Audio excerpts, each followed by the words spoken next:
আসসালামু আলাইকুম ও রহমতুল্লাহি ওয়া বারাকাতুহু। আমরা কালকে নাঙ্গলকোট মিটিংয়ে গেছি মির্জা ফখরুলের। আমরা আলিয়ারা গ্রাম থেকে গেছি মোকারা ইউনিয়ন সাইফুলের নেতৃত্বে গফুর ভূঁইয়ার গেঞ্জিগা এদিকে যাবাতে মোফাশ্বরের সন্ত্রাস বাহিনী আমাদেরকে বেশ কয়েকজনকে গুরুতর আহত করছে। খামাকা কোনো কথা বাদে গফুর ভূঁইয়ারে গালাগালি করতেছে। আমরা এটা নিয়ে যখন বললাম কেন গালি দিতেছ, তারা স্টেজের নিচে রড এবং GI5 বাইর করে রাখছে।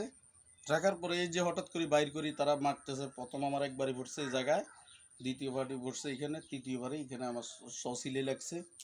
আমাদের অপরাধ, আমরা গফুর ভূঁইয়ার গেঞ্জি করি, গাদ দিয়েছি, গফুর ভূঁইয়ার দল করি।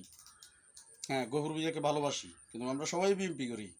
কিন্তু এই মুফাসসরের সন্ত্রাস বাহিনী এমন কাজ করছে, তারা মারার জন্য প্রস্তুতি হয়ে আসছে এবং তারা খুব গুরুতরভাবে আমাদের তিনজনকে খুব গুরুতরভাবে আহত করছে বিনা কারণে, বিনা উস্কানিতে। কি কারণে করছে এটা আমরা বুঝিও না, জানিও না। যদি আমরা জানতাম তাহলে আমরা এখানে অত কিছু করার ছিল না। আমাদের কাছে তো কিছুই নেই, তাদের কাছে যে বড় বড় রড এবং GFF তারা স্টেজের নিচে রেখে দিছে।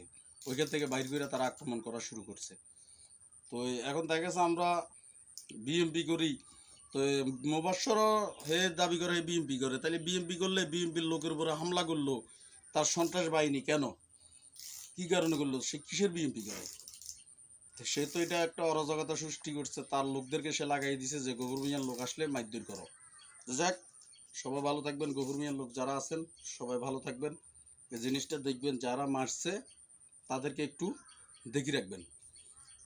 এই জিনিসটা দেখে রাখবেন। সবাই ভালো থাকবেন। আসসালামু আলাইকুম ওয়া রাহমাতুল্লাহি ওয়া বারাকাতুহু।